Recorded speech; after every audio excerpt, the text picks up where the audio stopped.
What's up, Cougars? It's Jesse. And Ava. And welcome to another episode of Cougar News. On March 1st, the North Daviess Band took a trip to Indianapolis for the Indiana State School Music Association Solo and Ensemble State Finals. Sarah Mumaw, who plays percussion for the band, played a drum solo and won gold. Not only did she score gold, but she was half a point away from earning gold with distinction. Congratulations, Sarah, on a stellar performance. From stellar to interstellar, we want to bring you an exciting update on a story we brought you just 2 weeks ago. NASA astronauts Sunny Williams and Butch Wilmore, who had been living aboard the International Space Station for longer than originally planned, have finally returned to Earth. As we reported, the two astronauts launched aboard Boeing's Starliner spacecraft in June, with a mission that was only expected to last a week, but was supposed to be a short stay turned into a historic 9-month mission. And today, after 9 months of research and hard work aboard the ISS, they are back home. Joining Williams and Wilmore on their return were NASA astronaut Nick Hague and Russian cosmonaut Alexander Gorbanov. The team, known as Crew 9, undocked from the International Space Station at 1:05 a.m. Eastern Time on Tuesday, setting the stage for their journey back to Earth. The spacecraft made its way to Earth, and just after 5:50 p.m. Eastern Standard Time, Crew 9 splashed down safely on the coast of Florida, making the end of their mission. During their time aboard the ISS, the astronauts worked on over 150 science experiments, logging more than 900 hours of research. This work, according to NASA, will be pivotal for the agency's goals of returning to the moon and eventually sending humans to Mars. NASA's Joel Montalbano emphasized that the results from these experiments will lay the groundwork for future space exploration. As part of standard procedure, the astronauts will now head to Houston for quarantine and medical evaluations. The return marks the conclusion of a truly remarkable mission, further showcasing the importance of both human dedication and the growing capabilities of commercial space travel. And with that, we officially welcome William, Wilmore, Hague, and Gorbanov back to Earth. That's all for now on this incredible story. The annual Strawberry FFA fundraiser was a major success. As usual, 740 flats of strawberries were sold, totaling just over 6 full pallets. Fresh from Florida, shipped overnight, these strawberries are one of a kind, with a refreshing taste and quality unlike any other strawberry around. These strawberries have no pesticides and have not been genetically modified, completely natural. The FFA Strawberry fundraiser has been going on for many years now, and has always been successful, with the community showing support for the FFA community and their love for strawberries. Was that lightning? It must be time for the weather. Well, we had a big storm last week. Sure seems Lagodi got tore up. Yeah, hopefully everyone can recover and stay safe. Hopefully these communities can rally together and fix everything fast. Well, let's get off to the weather for spring break. Starting off the week, partly cloudy skies with 10 to 20 mile an hour winds, with a high of 57 and low of 44. Moving on to Saturday, intervals of clouds and sunshine, slight chance of rain showers with a high of 64 and a low of 38. Approaching Sunday, overcast with rain showers at times, chance of rain during the day and night, high of 60 and a low of 42. Mainly cloudy skies with 10 to 20 mile per hour winds throughout the day with a high of 56 and a low of 36 on Monday. Nearly the same weather on Tuesday, cloudy skies once again with 10 to 15 mile an hour winds, highs and lows of 54 and 47. Wednesday, March 26, partly cloudy skies during the day with winds northwest at 10 to 20 miles per hour with a high of 55 and a low of 33. Wrapping things up for this week, partly cloudy skies in the morning will give to cloudy skies during the afternoon. Winds 10 to 15 mile an hour with a high of 53 and a low of 37. For the rest of spring break, we are looking at more partly cloudy days and possible chances of rain. Hope you all have fun in the sun over spring break. See you all in a week or so. Thank you, Kobe and Braylon.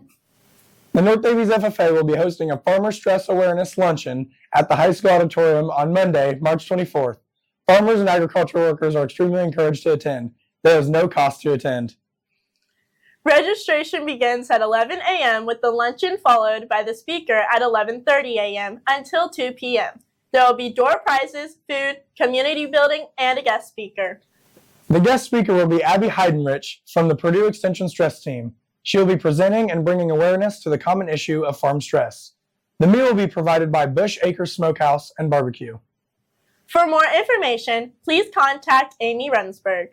Now over to Aiden and Abe for sports.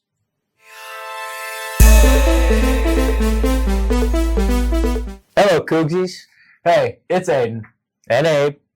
The wait is over. March Madness 2025 is officially here. Yesterday marked the beginning of the most exciting time of the year in college basketball. That's right, it's that time again. 68 teams, one dream, a national championship. The road to glory is filled with high stakes, fierce competition, and plenty of surprises. As we gear up for the best weekend of the year, here's what you need to know heading into this year's March Madness. First up, let's talk about the bracket. With the field set, all eyes are on the top seeds. This year, Duke, Auburn, Houston, and Florida have earned the number one spots in the tournament. But don't count on the other high seeds. Alabama and Michigan State are looking to make some serious noise, and many experts believe this could be one of the most unpredictable tournaments in recent memory. Looking for potential Cinderella stories? Keep an eye on New Mexico. They've been flying under the radar all season, but with their impressive offensive style and a few standout players, they could pull off some major upsets. As always, March Madness is about more than just basketball. It's about the atmosphere, the passion, and the upsets, and the unforgettable moments. Will there be a buzzer beater that goes down in history? Will a team from a smaller conference knock out a giant? That's what makes March Madness so special.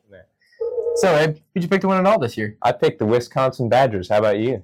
I got the Florida Gators. They've got a strong offense and defense, and Walter Clayton Jr. is an absolute beast. Go Gators.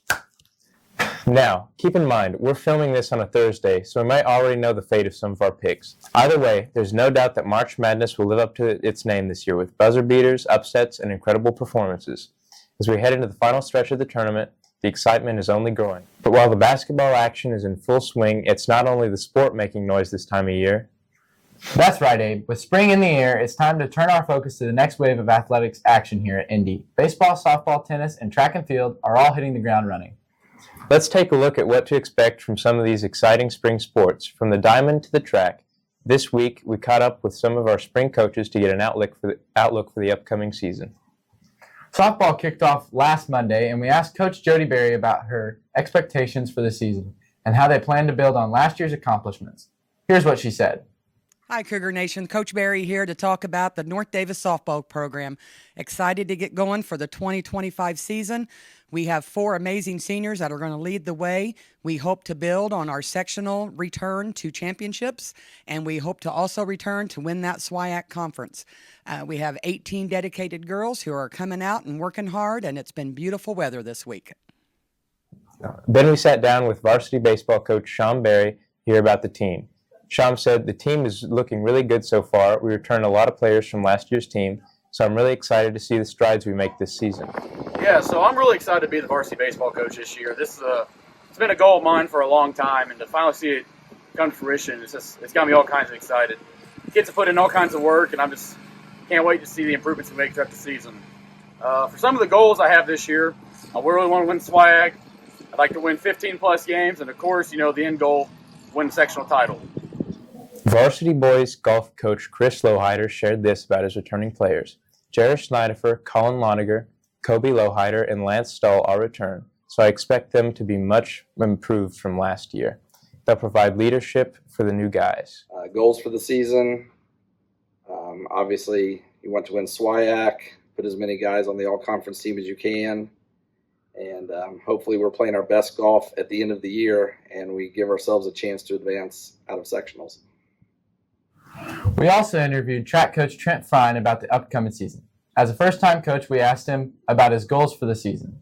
He mentioned he wants to increase participation on both the girls and boys sides. Key returning players this year include Mason Rathgaber, Jack Murray, Matty Helms, and Kason Bishop. When we asked him what was the most excited about this season, here's what he had to say. I think the thing that I'm most excited about is just the challenge for me as a coach. I've been doing football for a long time, and it's something that's a change for me, and so I'm just looking forward to the challenge. Finally, we sat down with Lindsay Seacrest to talk about the tennis season. So the goals for our season, I think the main things are we want to get a three-peat for our SWIAC, and we definitely want to try and win our sectional. And I think the other one is let's try and break the season record for wins this year. We broke that 2 years ago with 18 wins, so if we can get above that, even just one more, I'd be really pleased with that. We asked her about the thoughts on the team after a few practices, and she mentioned that there's a lot of talent this year, and everyone is eager to improve. With teams and athletes gearing up for what promises to be an exciting few months, we'll be right here bringing you all the updates, scores, highlights as the season unfolds. That's it for Cougar Sports. See you after spring break. Thanks, Aiden and Abe. On Tuesday, March 11th, the SWIAC banquet took place. SWIAC is the Southwestern Indiana Athletic Conference. This includes 8 schools: Bloomfield, Clay City, Eastern Green, Linton, North Central, Shakamak, White River Valley, and obviously our favorite, North Daviess. This banquet highlights players who performed well throughout the season, as well as top academic students among the schools. We had 7 students from North Daviess attend. There were 3 students from the boys basketball team, 2 from the girls basketball team, and 3 students for the academic portion. The athletes were named part of the all-conference team based on their statistics and their prospective sport. The boys who made the all-conference team included Colin Loniger, Cohen Stahl, and Aaron Marner. The girls who received this honor were Lainey Cornelius and Delaney Zorman. The academic portion of the banquet is determined by GPA and standardized test scores. The students who were awarded were Nick Quakenbush, Ashley Graber, and Taylor Ferguson. Congratulations to all recipients of this honor. Now let's shift gears and take a look at some important announcements for the week ahead.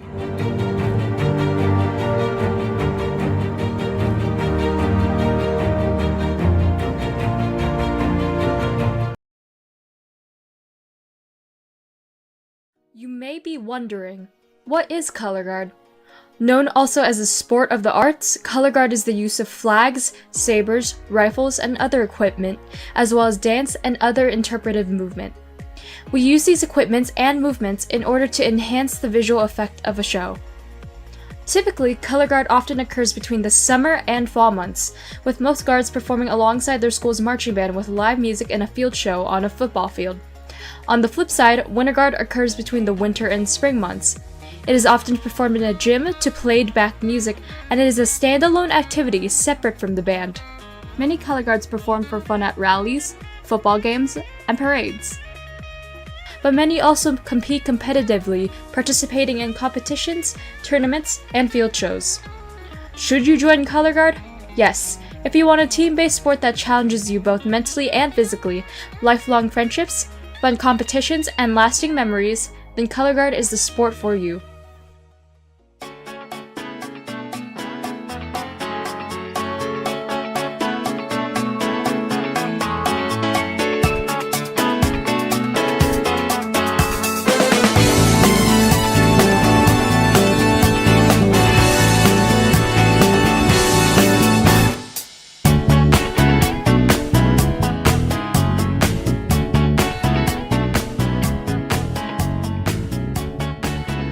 Will be no school on March 24th through March 28th for spring break.